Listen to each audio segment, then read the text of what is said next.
Good morning students, मैं CM Sharma स्वागत करता हूं आप सभी का इस ऑनलाइन स्टडी प्रोग्राम में। आज हम चैप्टर 8 स्टार्ट करने जा रहे हैं, हाइट एंड डिस्टेंस। तो देखिए, हाइट एंड डिस्टेंस में जो चैप्टर है हमारा 8, किस तरह से हम क्वेश्चनों को सॉल्व करेंगे इसमें और किस टाइप के क्वेश्चन है यहाँ पर। देखिए, इसमें एक तो आपको एंगल के बारे में जानकारी होनी चाहिए सबसे पहले। जब हम किसी ऑब्जेक्ट को, जैसे कि मान लीजिए कि ये एक टावर है या कोई पोल है, हम यहाँ पर ग्राउंड में बैठकर या खड़े होकर के इस पोल के टॉप को देखते हैं। ए बी कोई पोल है, इस पी पॉइंट से मैं इसके टॉप को इस तरह से देखता हूँ ऊपर, ठीक है। तो बेस के साथ में यहाँ पर एक एंगल बनेगा, ठीक है। जो भी एंगल बनेगा इसको थीटा मान लेता हूँ। तो इस एंगल को हम कहते हैं एलिवेशन एंगल, एलिवेशन एंगल, ठीक है। एक तो एलिवेशन एंगल आपको याद रखना है कि एलिवेशन एंगल क्या होता है। जब नीचे से खड़े होकर के या बैठ करके ऊपर की तरफ देखते हैं किसी भी ऑब्जेक्ट को, तो हमारी आइज के साथ में जो एंगल बनता है हॉरिजॉन्टली, उस एंगल को हम एलिवेशन एंगल कहते हैं। जैसे कि आप देख रहे हैं बोट, इसके मैं उस ऊपर वाले कॉर्नर को देखूं ऐसे, तो मेरी आइज के साथ में मैं यहाँ पर ये बेस ले लूँगा इस तरह से हॉरिजॉन्टली बिल्कुल सीधा। तो ये और ये रे ऊपर जो जा रही है सीधी निकल के, इसके बिटवीन जो एंगल बनना है ये वाला, इस एंगल को हम एलिवेशन एंगल कहते हैं, ठीक है। जब नीचे से ऊपर को देखेंगे किसी भी चीज़ को हम, तो हमारी आई के साथ जो एंगल बनेगा उसे हम क्या कहते हैं, एलिवेशन एंगल। तो नेम का याद रखना बेटा, एलिवेशन एंगल नीचे बनता है हमेशा, ऊपर की तरफ देखते हैं। नीचे से हम क्या देख रहे हैं, एबव, ऊपर। और मान लीजिए कि हम यहाँ पर ऊपर छत पर बैठे हैं किसी बिल्डिंग के टॉप पर ऊपर, ठीक है, यहाँ पर, और ऊपर से हम इस ऑब्जेक्ट को देखते हैं, यहाँ से नीचे देखते हैं हम। तो जब इस पॉइंट से इधर देखेंगे, ऊपर से नीचे देख रहे हैं, तो एंगल भी ऊपर ही बनेगा हमारी आँख के साथ में, आइज के साथ में। ऊपर से देखेंगे तो ऊपर ही बनेगा एंगल। तो वो एंगल जो बनेगा वो अंदर नहीं होगा, वहाँ भी आपको ये जो बेस है, इस बेस के पैरेलल एक लाइन लेनी होगी हॉरिजॉन्टली सीधी स्ट्रेट। इस लाइन के साथ जो एंगल बनेगा ये, इस एंगल को हम थीटा मान लें। इस एंगल को कहते हैं डिप्रेशन एंगल, डिप्रेशन एंगल। तो यहाँ पर 2 टाइप के एंगल हुए, एक एलिवेशन एंगल और दूसरा डिप्रेशन एंगल। तो एलिवेशन कब बनेगा, जब नीचे से ऊपर देखेंगे तो एंगल बनेगा एलिवेशन, उसको नेम एलिवेशन एंगल दिया गया है। और ऊपर से नीचे देखेंगे तो इसको कहते हैं डिप्रेशन एंगल, ठीक है। तो डिप्रेशन एंगल हॉरिजॉन्टली बनेगा इसके साथ में। ये नहीं कि आप इसको अंदर बना दिए, यदि आपने अंदर बना दिया इस एंगल को तो आपका क्वेश्चन रॉन्ग हो जाएगा, ठीक। और क्या है कि जब ये डिप्रेशन बनेगा तो ये बेस के पैरेलल लाइन है। जब लाइन पैरेलल होती है तो अल्टरनेट एंगल इक्वल होता है। ये एंगल थीटा है तो ये भी थीटा होगा, क्योंकि ये दोनों लाइनें पैरेलल हैं। Because these lines are parallel, therefore alternate angle will be equal. इसका मतलब अल्टरनेट एंगल है, वो दोनों कैसे होंगे, इक्वल होंगे। डिप्रेशन एंगल थीटा है, ये भी थीटा होगा। इसको कहते हैं हम अल्टरनेट एंगल, ठीक है। तो समझ गए, ये तीनों नेम आपको याद रखने हैं एंगल के। एलिवेशन एंगल कहाँ पर होता है, डिप्रेशन एंगल क्या होता है, अल्टरनेट एंगल क्या होता है। जब 2 लाइन पैरेलल होती हैं, आपने पढ़ा है पहले प्रीवियस क्लासेज में कि ये 2 लाइन पैरेलल हैं, ये ट्रांसवर्सल लाइन है। तो यहाँ पर अल्टरनेट एंगल क्या है, इस एंगल का अल्टरनेट इधर होता है। दोनों एंगल इक्वल होते हैं जब लाइनें पैरेलल होती हैं। इधर ये एंगल है, इसका अल्टरनेट इधर होगा, ये इंटीरियर अल्टरनेट एंगल है, इक्वल होंगे। इस एंगल का अल्टरनेट इधर होगा और इस वाले का अल्टरनेट इधर होगा, ठीक है। तो अल्टरनेट एंगल होते हैं, तो यहाँ पर इस एंगल का अल्टरनेट एंगल हो गया। तो जितने डिग्री का ये थीटा होगा उतनी डिग्री का ये थीटा भी होगा, ठीक है। तो समझ गए ना, elevation angle, depression angle, alternate angle. Elevation क्या है, जब नीचे से ऊपर देखेंगे एलिवेशन एंगल बनेगा, ऊपर से नीचे देखेंगे डिप्रेशन एंगल बनेगा। डी फॉर डाउन, डाउन की तरफ देखना, नीचे की तरफ, है ना। तो अंदर मत बना देना उसको, एंगल को अंदर बना दिया तो आपका क्वेश्चन रॉन्ग हो जाएगा। जब भी डिप्रेशन बनेगा तो उसका अल्टरनेट ले लेना, तो अल्टरनेट एंगल भी उसके इक्वल हो जाएगा। अब हम बढ़ते हैं आगे क्वेश्चन की ओर। देखिए,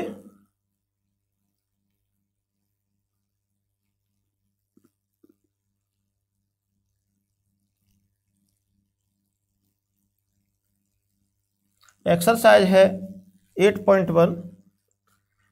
एक ही एक्सरसाइज है यहाँ पर, ओनली 1 एक्सरसाइज है 8। इसमें फर्स्ट क्वेश्चन देखेंगे आप, question number first. The shadow of a vertical pillar is same the height of pillar then angle of elevation of sun will be. ये ऑब्जेक्टिव क्वेश्चन है, आपके एग्जाम में ऑब्जेक्टिव क्वेश्चन नहीं आता है, लेकिन क्वेश्चन को क्वेश्चन की फॉर्म में चेंज करके आता है। ये 4 आंसर गिवन है, वहाँ आंसर नहीं गिवन होंगे, लेकिन ये क्वेश्चन एग्जाम में आ जाते हैं। ठीक है, तो आप क्या करेंगे, इस एक्सरसाइज की विशेषता ये है कि इस एक्सरसाइज में जितने क्वेश्चन हैं सभी क्वेश्चंस में आपको सबसे पहले डायग्राम बनाना होगा, फिगर बनानी होगी, और फिगर सही बनानी है आपको, क्वेश्चन को ठीक से समझकर पढ़ करके। यदि फिगर आपकी रॉन्ग हो गई तो आपका सॉल्यूशन ऑटोमेटिक रॉन्ग हो जाएगा। तो फिगर यदि आपने गलत बना दी तो फिर उसके सॉल्यूशन को एग्जामिनर नहीं पढ़ेगा, वो समझ जाएगा जब फिगर रॉन्ग है तो सॉल्यूशन तो ऑटोमेटिक रॉन्ग है आपका। इसलिए आपको सबसे पहले फिगर बिल्कुल सही बनानी है, राइट। देर हो जाए लेकिन गलत नहीं हो, ठीक है, राइट बनाना है आपको। जितना समझ में आए उतना वर्क करें पहले, समझ करके। तो ये क्या कहता है, the shadow of a vertical pillar, एक पिलर है इसमें। तो देखिए पिलर मैं मान लेता हूं, लेट कर लेते हैं, let A B is a pillar, A B is a pillar. ये हमने मान लिया कि ए बी एक पिलर है। The shadow of a vertical pillar is same the height of the pillar. अब इस पिलर की जितनी हाइट है उतनी ही इसकी शैडो है। तो शैडो आप राइट साइड बना दो चाहे लेफ्ट साइड बना दो, है ना, किसी भी साइड, उसके डायरेक्शन तो गिवन नहीं है, तो आप किसी भी साइड में शैडो बना दीजिए। जैसे कि मैंने ये शैडो ले ली साहब इसकी, ठीक है, शैडो। अब ये जो शैडो है मैं नेम देता हूँ सी इसको, ये शैडो इसकी हाइट के इक्वल है, ठीक है। इस सी पॉइंट को हम ए से ज्वाइन कर देंगे इस तरह से। तो ये क्या बन गया, एक राइट एंगल ट्राइंगल बन गया, ठीक है। ट्रिग्नोमेट्री चलती राइट एंगल ट्राइंगल में इधर। तो ये ए बी सी हो गया ट्राइंगल। अब ये कहता है then angle of elevation of sun will be. तो एलिवेशन एंगल है वो कितने डिग्री का होगा, तो एलिवेशन एंगल कहाँ पर बनता है बेटा, बेस पर नीचे। तो ये एंगल हो गया हमारा एलिवेशन एंगल। इसको मान लेते हैं कि ये थीटा है, ठीक है। तो ये तो हो गया हमारा इसका डायग्राम, फिगर तैयार हो गई। अब आपको क्या करना है, डायरेक्ट इसको सॉल्व करके आंसर नहीं लाना है। सबसे पहले आपको इस फिगर के अबाउट, इस फिगर के बारे में आपको यहाँ पर लिखना है। Because A B is not a pillar, suppose A B is a pillar, हमने ये मान लिया है, लेट किया है कि A B is a pillar. ये पिलर थोड़ी है तो मैंने लाइन खींच रखी है यहाँ पर, तो हम मान लेंगे कि ये ए बी एक पिलर है। तो आप यहाँ पर लिखेंगे let A B is a pillar, ठीक है, ऑफ हाइट एक्स मीटर। इसकी हाइट भी गिवन नहीं है, उसको एक्स मीटर मान लेते हैं साहब, एक्स मीटर लेट कर लो, चाहे एच मीटर मान लो, एक्स मीटर, ठीक है। ये लेट कर लिया एक्स मीटर है। तो शैडो की जो लेंथ है वो भी एक्स मीटर है, क्योंकि दोनों ही इक्वल गिवन है हमको। Let A B is a pillar of height X metre and B C is shadow of pillar, B C is shadow of pillar. Shadow of pillar की जो लेंथ है, जो shadow है पिलर की, इसको length है क्या है, पिलर की हाइट के इक्वल है according to question A B equal to B C, ठीक है। And theta is elevation angle A C B, elevation angle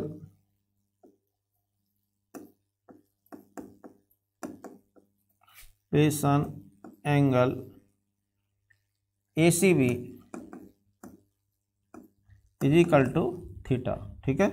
ये हमने लेट कर लिया। यहाँ पर आपको ये 2-3 लाइन आपको अपने वर्डों में लिखना है और ये कंपलसरी है, इसको रटना नहीं है, आपको रटने की कोई आवश्यकता नहीं है। आपने जो डायग्राम बनाया है इसमें जो चीज़ आपने लेट की है, मानी है, उसको यहाँ लिख दीजिए। कंस्ट्रक्शन नहीं लिखनी है आपको, जैसे आप ज्योमेट्री में कंस्ट्रक्शन करते हैं उसके स्टेप लिखते हैं, वो नहीं लिखने हैं आपको। यहाँ पर आपने यहाँ पर जो कुछ माना है, जो लेट किया है, उसके अपने वर्डों में 2 या 3 लाइन में, 1 लाइन में, लेकिन लिखना ज़रूर है आपको।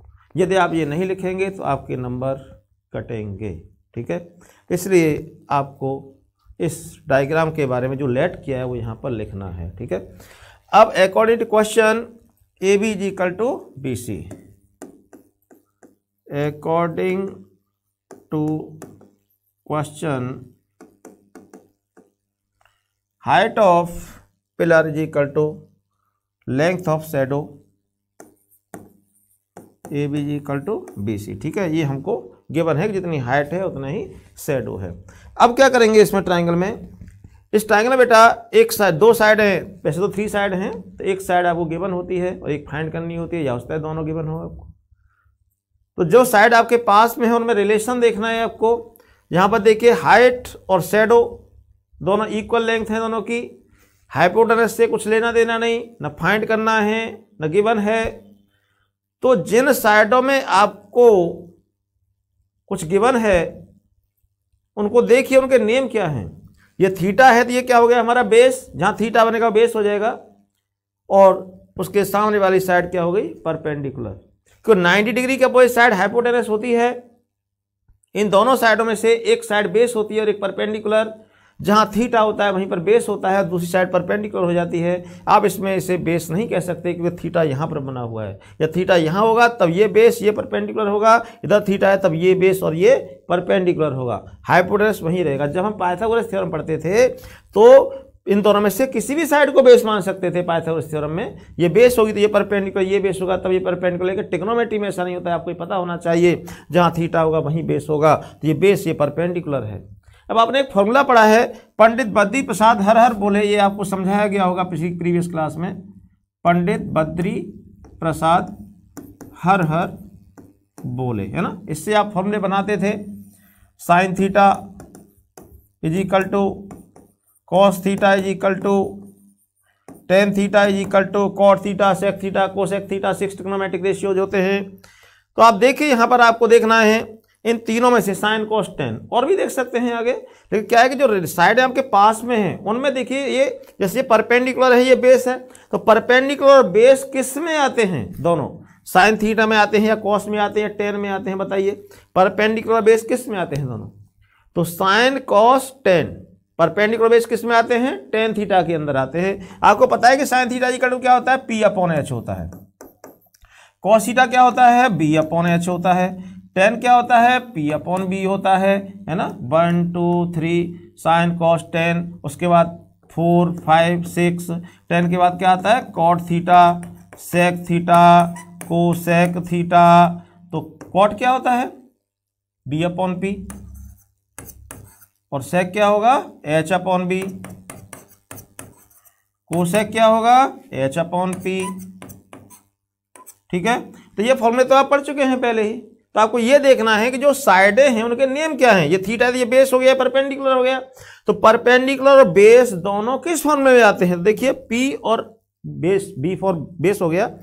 तो परपेंडिकुलर बेस किस में आ रहे हैं, यहाँ पर देखिए टेन थीटा में आ रहे हैं पी और बी, और एक कॉट में भी आ रहे हैं बी अपॉन पी। तो इन दोनों में से कोई सा फॉर्मूला आप अप्लाई कर सकते हैं, क्योंकि आपको ऊपर वाले तीनों इजी लगते हैं, नीचे थोड़ा प्रॉब्लम होती है आपको कि आप कॉट में पहुंच गए। तो कोई बात नहीं, आप 10 ले लो ना। आप इन तीनों में से एक रेशियो लेंगे कोई सा भी, लेकिन कौन सा रेशियो लेंगे जिसमें ये दोनों साइड आ रही हैं, जो आपके पास में है।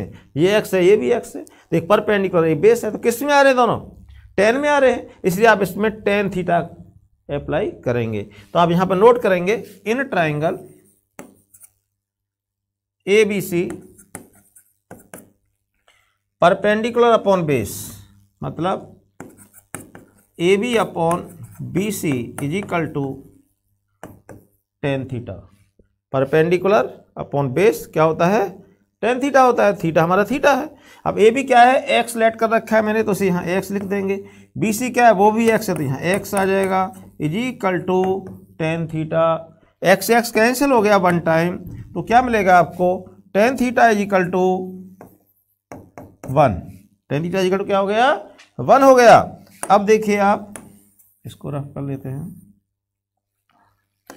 जब टेन थीटा इक्वल टू 1 है और आपको थीटा की वैल्यू फाइंड करना है, तो ये 10 है, तो ये 10 में किसकी वैल्यू होती है 1, आपने टेबल लर्न की है। तो 10 में किसकी वैल्यू होती है, टेन थीटा में 1, 10 45 डिग्री की। तो आप यहाँ लिख देंगे equal to 10 45 degree. It means theta is equal to 45 degree. Answer आया समझ में। इस तरह से क्वेश्चन नंबर फर्स्ट कंप्लीट होता है। ठीक है, तो ये चीज़ों का आप ध्यान रखेंगे। सभी क्वेश्चन में डायग्राम बनाना है, सभी में ये इस डायग्राम के अबाउट आपको नोट करना है, उसके बाद क्वेश्चन को सॉल्व करना है। और देखिए सेकंड क्वेश्चन, आप कंटिन्यू डेली वीडियो देखें बेटा, मैं आपको प्रत्येक क्वेश्चन सॉल्व करके दूंगा। देखिए इसको रफ कर लेते हैं और मैं आपको बता दूं कि आप जो वीडियो देखते हैं इसको, चैनल को सब्सक्राइब कर लें तो आपको वीडियो जल्दी से मिल जाएगी। जैसे मैं यहाँ से वीडियो डालूंगा वो तुरंत आपके पास पहुँच जाएगी, तुरंत। इसलिए आप इसे सब्सक्राइब कर लें, इसमें आपका ही बेनिफिट है। ठीक है, तो देखिए next question, question number second.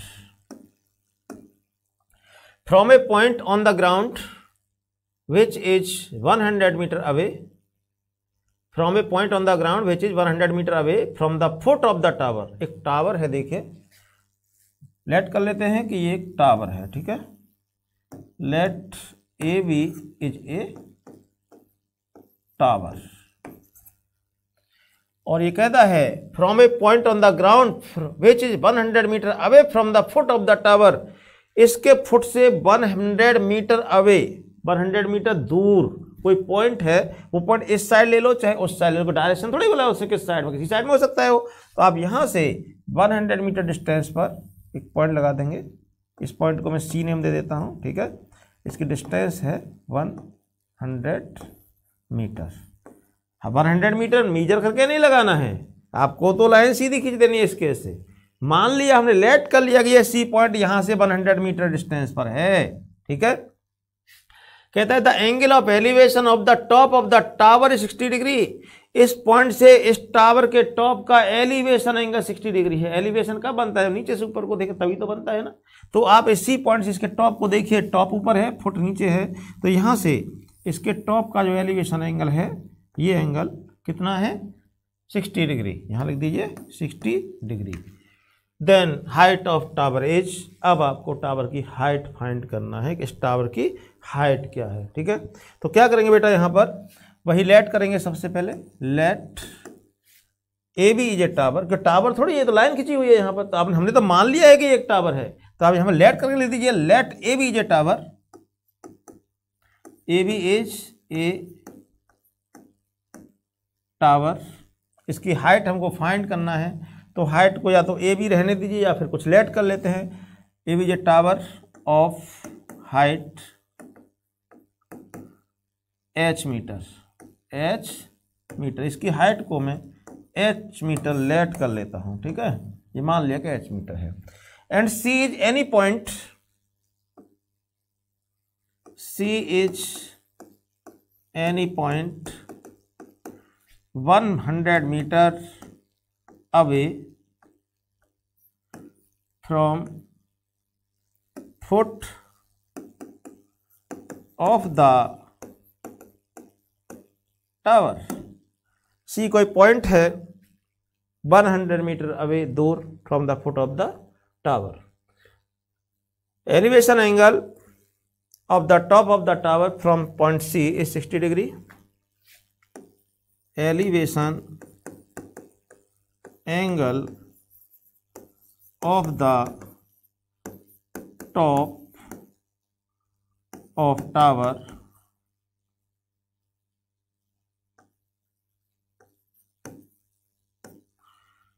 From point C is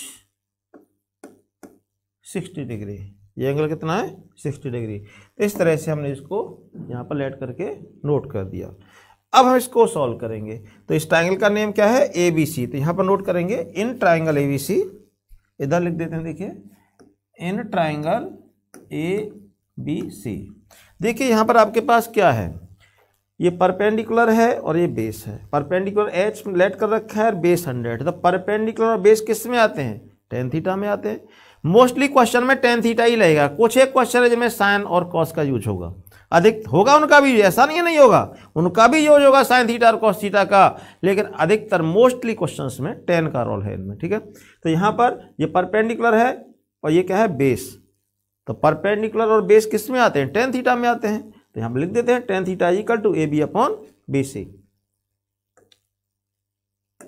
tan theta equal to A B upon B C, perpendicular upon base. तो थीटा क्या है हमारा 60 डिग्री, यहाँ पर आ जाएगा tan 60। ए बी क्या है h, और बी सी क्या है 100। ठीक है।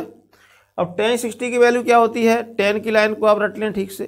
tan 0 डिग्री की वैल्यू 0 होती है, tan 30 डिग्री की वैल्यू 1/√3, 45 की 1, और tan 60 की √3, tan 90 की इन्फाइनाइट। इसमें जो एंगल हैं वो 30, 45 और 60 यही आते हैं मोस्टली, है ना।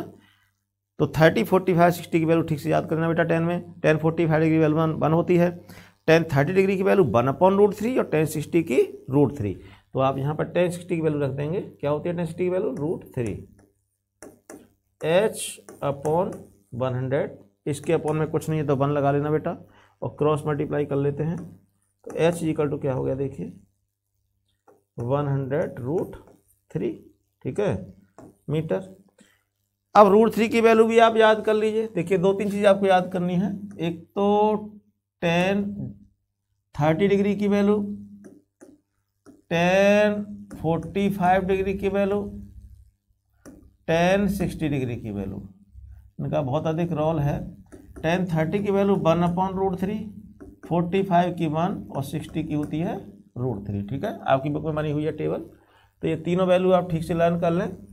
और दूसरा √2 और √3 की वैल्यू लर्न कर लें। √2 की वैल्यू होती है 1.414, ठीक है, और √3 की वैल्यू क्या होती है 1.7321। इसका रूट है बेटा 2 का स्क्वायर फाइंड करेंगे डिवीजन मेथड से, काफ़ी टाइम लगेगा। 1.414 याद कर लीजिए, 14 लिखा हुआ है, 1 प्लेस के बाद में पॉइंट है, और √3 की वैल्यू 1.7321 होती है। इनकी हमें बहुत ज़्यादा ज़रूरत पड़ती है इस चैप्टर में, तो ये वैल्यू आप पुट कर देंगे डायरेक्ट सीधे। ठीक है, इनको याद कर लेना आप। अब देखिए यहाँ पर h is equal to 100 into, और √3 की वैल्यू क्या है देखिए 1.7321। तो 100 से मल्टीप्लाई करेंगे तो 0.2 प्लेस राइट साइड को चल देगा यहाँ से, तो यहाँ से जब 2 प्लेस चलेगा तो यहाँ पहुँच जाएगा, ये हो जाएगा 173.21 मीटर। मीटर में है ना हमारा यूनिट। आप लिख देंगे देयरफॉर। अब आपको आंसर उसी सेंटेंस में देना है जिस सेंटेंस में क्वेश्चन पुट किया गया है। ठीक है, तो क्या नोट करेंगे आप, therefore height of tower, tower है, equal to 173.21 metre, it is answer. ठीक है, इस तरह से इस क्वेश्चंस को आपको सॉल्व करना है। समझ गए हो गए बाप बेटा। डायरेक्ट डायग्राम बनाने के बाद इस तरह से आप आगे नहीं बढ़ेंगे, आपको इस डायग्राम के अबाउट लिखना अनिवार्य है, कंपलसरी है। ठीक है, तो ये वर्क आप कर ही लेंगे, है ना। अब देखें आगे और क्या है। ये क्वेश्चन नंबर फर्स्ट हो गया, सेकंड हो गया, और देखते हैं आगे नेक्स्ट क्वेश्चन है थर्ड क्वेश्चन। तो मैं देख रहा हूँ यहाँ पर क्वेश्चन नंबर 3 और 4, 5, 6, ये सभी 1 एंगल के क्वेश्चन है बेटा 6 नंबर तक। तो आप इस नंबर तक क्वेश्चनों को सॉल्व कर सकते हैं 6 तक। फर्स्ट और सेकंड मैंने बता दिया, इन सभी में कहीं कोई प्रॉब्लम किसी तरह की आपके सामने नहीं आएगी। तो मैं चाहता हूं कि आज आप क्वेश्चन नंबर 6 तक का वर्क कर लें।